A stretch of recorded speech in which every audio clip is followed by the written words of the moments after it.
உலகெங்கும் வாழும் அன்பான தமிழுள்ளங்களுக்கு அநேக கோடி வணக்கங்கள். நல்ல நேரம் நிகழ்ச்சியூடாக நல்லதே நினைப்போம், நல்லதே நடக்கும், நலமாயிருப்போம். இன்றைய தினம் 12ஆம் தேதி 11ஆம் மாதம் 2025 புதன்கிழமை, விசுவாவசு வருடம் ஐப்பசி மாதம் 26ஆம் நாள். இன்று அட்டமி திதி, சித்த யோகம், ஆயில்ய நட்சத்திரம், தேய்பிறை தினம். இன்றைய தினம் ராகு காலம் 12 மணி முதல் 1:30 மணி வரை. இன்றைய தினம் யமகண்டம் 7:30 மணி முதல் 9 மணி வரை. இன்றைய தினம் நல்ல நேரம் 4:30 மணி முதல் 6 மணி வரை. இன்றைய தினம் குளிகன் நேரம் 10:30 மணி முதல் 12 மணி வரை. இன்றைய தினம் சூலம் வடக்கு, பரிகாரம் பால். மூலம் பூராடம் நட்சத்திரக்காரர்களுக்கு சந்திராஷ்டம தினம். மூலம் பூராடம் நட்சத்திரக்காரர்களுக்கு சந்திராஷ்டம தினம், தேய்பிறை தினம். என்ன நேர்களே, வாருங்கள் இனி இன்றைய தினத்திற்குண்டான ராசி பலன்களை பார்க்கலாம்.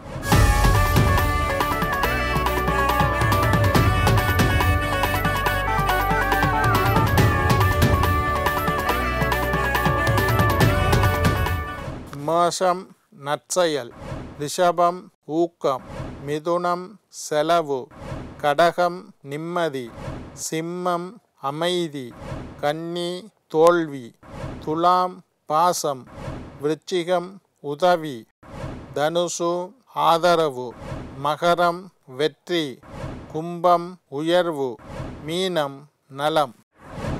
ஆன்மீக தகவல் பகுதியில் தொடர்ந்து உங்களை சந்தித்து வருவதில் மட்டற்ற மகிழ்ச்சி அடைகின்றேன். ஒவ்வொரு நாளும் ஒவ்வொரு புதிய அற்புதமான ஆன்மீக தகவல்களை உங்களோட பகிர்ந்து கொண்டு இருக்கிறோம். அந்த வகையில் இன்றைய தினமும் சில நல்ல விஷயங்களை உங்களோட பகிர்ந்து கொள்ளலாம் என்று காத்திருக்கிறேன். எங்களுடைய நிகழ்ச்சிக்கு நீங்கள் தரக்கூடிய ஆதரவு என்னை மகிழ்ச்சி அடைய செய்கின்றது. எங்களுடைய நிகழ்ச்சி சம்பந்தமாக ஏதாவது கேள்விகள் இருப்பின், ஆன்மீகம், வாஸ்து, ஜோதிடம் சம்பந்தமாக ஏதாவது கேள்விகள் இருப்பின், சக்தி டிவி நல்ல நேரம் நிகழ்ச்சி தயாரிப்பாளர் என்று எழுதி கீழ்கண்ட முகவரிக்கு கடிதம் மூலம் என்னை தொடர்பு கொண்டால் தொடர்ந்து வரக்கூடிய நிகழ்ச்சியில் அந்த கேள்விகளுக்குண்டான பதிலை, நல்ல கேள்விகளுக்குண்டான பதிலை உங்களுக்கு தர காத்திருக்கின்றேன். சரி, இன்றைக்கு என்னத்தை பற்றி பார்க்க போகிறோம்னா, சூரிய நமஸ்காரத்தை பற்றி பார்க்க போகிறோம். சூரியன் உலகத்திலேயே கண்கண்ட தெய்வம் சூரியன். பிள்ளையாரை பார்க்க இயலாது, முருகனை பார்க்க இயலாது, சிவபெருமானை பார்க்க இயலாது. பார்க்க இயலாதுன்றா எப்படி பார்க்கலாம்? ஞான கண்ணு ரெண்டையும் மூடிட்டோம்னா தான் சிவபெருமானையும் முருகனையும் பிள்ளையாரையும் எல்லா தெய்வங்களையும் பார்க்கலாம். 2 கண்களினால் அந்த தெய்வங்களை பார்க்க முடியாது. ஞான கண்ணினால் தான் பார்க்க வேண்டும். கண்ணை மூடி ஞான கண், புருவ மத்தியில் ஞான கண்ணினால் இறைவனை தரிசனம் செய்யலாம், காட்சி கொடுப்பார் இறைவன். ஆனால் இந்த ஊனக்கண்ணுண்டா, ஊனம்ண்டா உடம்பு, ஊனக்கண், இந்த கண்ணினாலேயே பார்க்கக்கூடிய ஒரு தெய்வம் இருக்குன்னா அது சூரியன் மட்டும்தான். கோயில்லையும் போய் சூரியனை கும்பிடலாம். மேலே கிழக்கு பக்கம் காலை பொழுதுல கிழக்கு பக்கம் தலையை நிமிர்ந்து பார்த்தீங்களா உங்களுக்கு சூரியன் தெரியும். சூரியனைத்தான் ஊனக்கண்ணினால் பார்க்கக்கூடிய தெய்வம். கண்களினால் பார்க்கக்கூடிய ஒரே ஒரு தெய்வம் சூரியன் மட்டும்தான். அந்த சூரியனை வழிபாடு செய்யுங்கள். சூரியனை கோயிலில் போய் கும்பிடணுன்ற அவசியம் இல்லை, கும்பிடக்கூடாதுன்னு சொல்லலை, கும்பிடணுன்ற அவசியம் இல்லை. கோயில்லையும் சூரியன் இருப்பார். ஆனால் காலையில் எழும்பி 6 மணி 6:30 மணிக்கு கிழக்கு பக்கத்தை பார்த்து நீங்கள் வணங்கினீர்களாக இருந்தால் சூரியனை வழிபாடு செய்ய முடியும். ஊனக்கண்ணினால், எங்களுக்கு இருக்கக்கூடிய இந்த கண்களினாலேயே சூரியனை வழிபாடு செய்ய முடியும். கண்கண்ட தெய்வம் என்று சூரியனை சொல்கிறது. இந்த சூரியனை நீங்கள் கண்டிப்பாக வழிபாடு செய்ய வேண்டும். எங்களுடைய பாபங்கள், சாபங்கள், தோஷங்களை எல்லாம் நீக்கக்கூடிய அற்புதமான ஆற்றல், வல்லமை, சக்தி சூரிய பகவானுக்கு உண்டு. சூரியனை நீங்கள் கண்டிப்பாக வழிபாடு செய்ய வேண்டும். சூரியனை கும்பிட கோயிலுக்குத்தான் போகணும். சிவனை கும்பிட்றாண்டா கோயிலுக்கு போகணும். பிள்ளையாரை கும்பிட்றாண்டா கோயிலுக்கு போகணும். முருகனை கும்பிட்றாண்டா கோயிலுக்கு போகணும். ஆனால் சூரியனை மட்டும் வீட்டு வாசல்லையே மேலே பார்த்து உண்மையான சூரியனை, கண்கண்ட தெய்வம் சூரியனை வழிபாடு செய்ய வேண்டும். சூரியனுக்கு சொல்லக்கூடிய 12 மந்திரங்களைத்தான் இன்றைய தினம் உங்களுக்கு நான் சொல்லித்தரப்போகிறேன். பேப்பரும் பேனையும் எடுத்து எழுதி கொள்ளுங்கோ மந்திரங்களை. சூரியனை வழிபடக்கூடிய அற்புதமான 12 மந்திரங்கள். ஒவ்வொரு நாளும் காலையில் எழும்பி சூரியனை பார்த்து இந்த 12 மந்திரங்களையும் சொல்லி வழிபட்டால் உங்களுடைய பாபங்கள், சாபங்கள், தோஷங்கள் எல்லாம் முழுமையாக நீங்கிவிடும். இந்த சூரியனை கும்பிட்றாக்களுக்கு எந்த ஒரு பாபம் இல்லை, சாபம் இல்லை, தோஷம் இல்லை.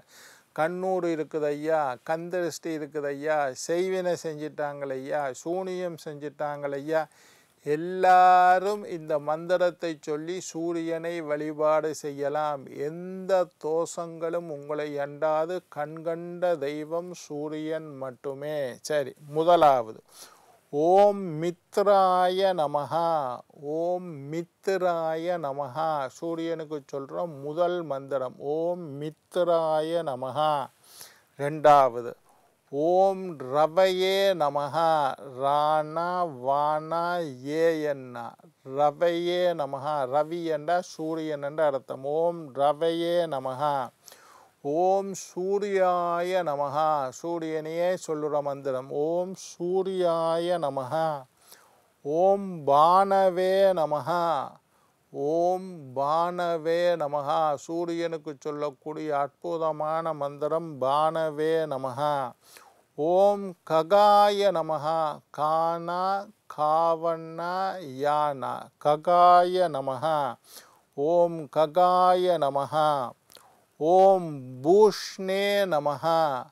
ஓம் பூஷ்ணே நமஹா. பூவண்ணா இஷன்னா நேயன்னா பூஷ்ணே நமஹா. ஓம் ஹிரண்யகர்ப்பாய நமஹா. ஓம் ஹிரண்யகர்ப்பாய நமஹா. ஓம் மரீசாய நமஹா. எட்டாவது மந்திரம் ஓம் மரீசாய நமஹா. ஓம் மரீசாய நமஹா. ஒன்பதாவது மந்திரம் அற்புதமான மந்திரம் ஓம் ஆதித்தாய நமஹா. ஓம் ஆதித்தன் என்ற சூரியன். ஓம் ஆதித்தாய நமஹா. ஓம் ஆதித்தாய நமஹா. பத்தாவது மந்திரம் ஓம் சவித்ரே நமஹா. ஓம் சவித்ரே நமஹா. ஓம் சவித்ரே நமஹா. 11வது மந்திரம் ஓம் அர்க்காய நமஹா. ஓம் அர்க்காய நமஹா. ஓம் அர்க்காய நமஹா. 12வது மந்திரம் பாஸ்கராய நமஹா. பாஸ்கரன் என்றா சூரியன். ஓம் பாஸ்கராய நமஹா. ஓம் பாஸ்கராய நமஹா. இந்த 12 மந்திரத்தையும் எவரொருவர் காலையில் எழும்பி சூரியன் உதயமாயினோன்னு இருக்கிற முதல் சூரியனை பார்த்து சொல்லி வருகின்றார்களோ அவர்களுக்கு எந்த பாபமும், எந்த சாபமும், எந்த தோஷமும் அண்டாது என்பது ஆழமான உண்மை. இன்னொருக்கா சொல்கிறேன். ஓம் மித்ராய நமஹா. ஓம் ரவையே நமஹா. ஓம் சூர்யாய நமஹா. ஓம் பானவே நமஹா. ஓம் ககாய நமஹா. ஓம் பூஷ்ணே நமஹா. ஓம் ஹிரண்யகர்ப்பாய நமஹா. ஓம் மரீசாய நமஹா. ஓம் ஆதித்தாய நமஹா. ஓம் சவித்ரே நமஹா. ஓம் அர்காய நமஹா. ஓம் பாஸ்கராய நமஹ 12 மந்திரம். சூரிய நமஸ்காரம் என்று சில யோகாசன பயிற்சிகள் இருக்குது. அதுவும் சூரிய நமஸ்காரம், சூரியனை பார்த்து எப்படியெல்லாம் யோகாசனம் அது ரொம்ப விசேஷமானது. அந்த யோகாசனத்தை செய்தால் உங்களுக்கு எல்லா தோஷங்களும் நீங்கிவிடும்.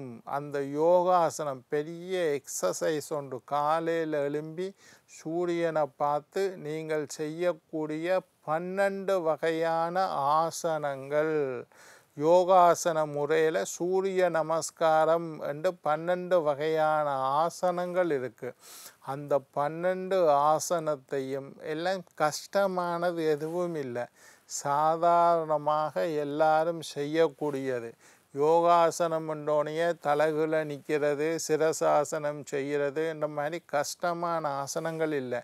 சில ஆசனங்கள் கதிரையில் உட்கார்ந்து கொண்டே செய்யக்கூடிய ஆசனங்கள், சில ஆசனங்கள் படுத்து கொண்டே செய்யக்கூடிய ஆசனங்கள், இதை மாதிரி கஷ்டமான யோகாசனங்களும் இருக்குது. அதுகளை நீங்கள் செய்ய போகாதீங்க.